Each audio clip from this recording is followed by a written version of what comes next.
हरे कृष्णा, राधे राधे। आज के इस वीडियो में मैं आपको बताऊंगी कि हमें हरी चंदन कैसे बनाना चाहिए, हरी चंदन को बनाने के क्या तरीके हैं और हरी चंदन हमें क्यों बनाना चाहिए, और हरी चंदन को अगर हम भगवान विष्णु को या उनके अवतारों को अर्पित करते हैं, उनको लगाते हैं, तो हमें इसका क्या फल मिलेगा। तो देखते हैं कि हरी चंदन कैसे बनाते हैं। देखिए, ये है तुलसी जी की सूखी हुई लकड़ी जड़, जिससे कि हम हरी चंदन बनाएंगे। इसमें हम मिलाएंगे पीला चंदन। अगर आपके पास में पीला चंदन नहीं है तो आप कुमकुम, रोली या हल्दी भी मिला सकते हैं। हरी चंदन बनाने के लिए हमने लिया है चंदन घिसने वाला पत्थर, और हमने लिया है इसी के साथ में 1 लोटा जल। आप इसके जगह पे गंगा जल या गुलाब जल भी ले सकते हैं। दोस्तों, जो ये हरी चंदन है, ये तुलसी जी की सूखी हुई जड़ से बनाई जाती है। तो जब हम इसको मिट्टी में से निकालते हैं तो उसके अंदर बहुत सारी मिट्टी निकलती है।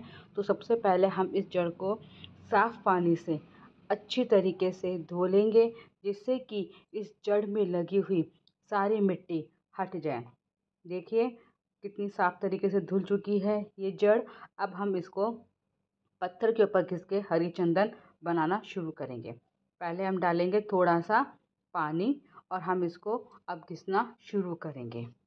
दोस्तों, हरी चंदन ही एक ऐसा चंदन है जो आपको कभी भी बाज़ार में नहीं मिलेगा। ये आपको स्वयं घर पे बनाना पड़ेगा।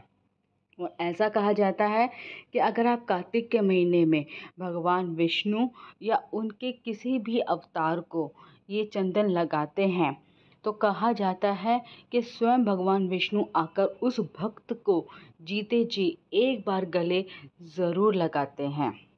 दोस्तों, ज़रूरी नहीं है कि आप इस चंदन को सिर्फ़ और सिर्फ कार्तिक के महीने में ही लगाएं। आप 365 दिन अपने भगवान विष्णु या फिर उनके अवतारों को ये चंदन आप लगा सकते हैं।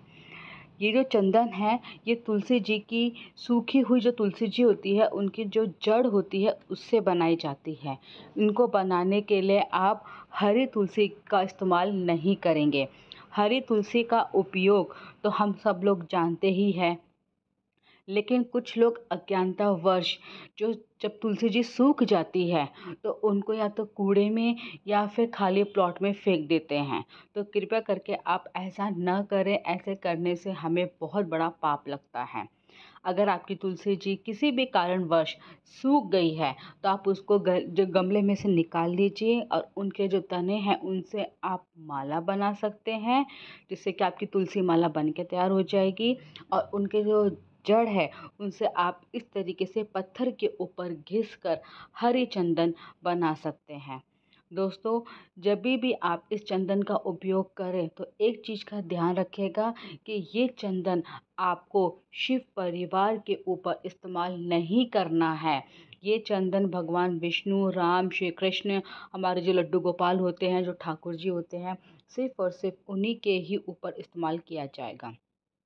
देखिए दोस्तों, इस तरीके से घिस घिस के हमारा हरी चंदन तैयार हो चुका है। आप चाहे तो इसको ऐसे ही इस्तेमाल कर सकते हैं। ज़रूरी नहीं है कि आप इसमें रोली, चंदन, हल्दी, कुमकुम कुछ भी मिलाएं। आप इसको ऐसे भी इस्तेमाल कर सकते हैं। अब हम जो ये चंदन घिसा था, इसको हम एक साफ़ बर्तन में निकाल लेंगे। और इस चंदन को आप सिर्फ अपने भगवान के ऊपर ही नहीं, उनको लगाने के बाद आप खुद भी लगाइए, अपने परिवार के भी सारे सदस्य के लगाइए। अब हम इसमें मिलाएंगे हल्का सा पीला चंदन। आपके पास में पीला चंदन नहीं है तो आप इसमें हल्दी भी मिला सकते हैं, रोली भी मिला सकते हैं, कुमकुम भी मिला सकते हैं, या आपके पास में लाल रंग का चंदन है दाने वाला, वो भी मिला सकते हैं, या आप इसमें गोपी चंदन भी मिला सकते हैं। जो भी आपके पास में अवेलेबल है वो मिला सकते हैं। और या फिर अगर आपके पास में चंदन नहीं है तो आप हल्दी भी मिला लीजिए। जो हमारी रसोई में हल्दी रखी होती है, आप वो भी इसमें मिलाकर आराम से इस्तेमाल में ले सकते हैं। ये बनने के बाद में हम इस चंदन को एक साफ और खाली डब्बी में खाली कर लेंगे, और जब भी हमें ज़रूरत होगी तो हम उसमें से निकाल के हमारे भगवानों के ऊपर इस्तेमाल में करेंगे। मैं फिर से बता रही हूँ दोस्तों कि इस चंदन का उपयोग आप लोग शिव परिवार के ऊपर भूल कर भी मत कीजिएगा, वरना बहुत बड़ा दोष लगता है। ये हरी चंदन सिर्फ शिव भगवान विष्णु और उनके अवतारों के लिए ही बनाया गया है। अब हम इस चंदन को एक साफ डब्बे में ट्रांसफ़र कर लेंगे और इस चंदन को आप स्वयं भी लगाइए, अपने परिवार के सभी सदस्य से इसका तिलक कीजिए और इसको लगाने के बाद जो असर होता है वह आप स्वयं प्रत्यक्ष रूप से देख सकेंगे।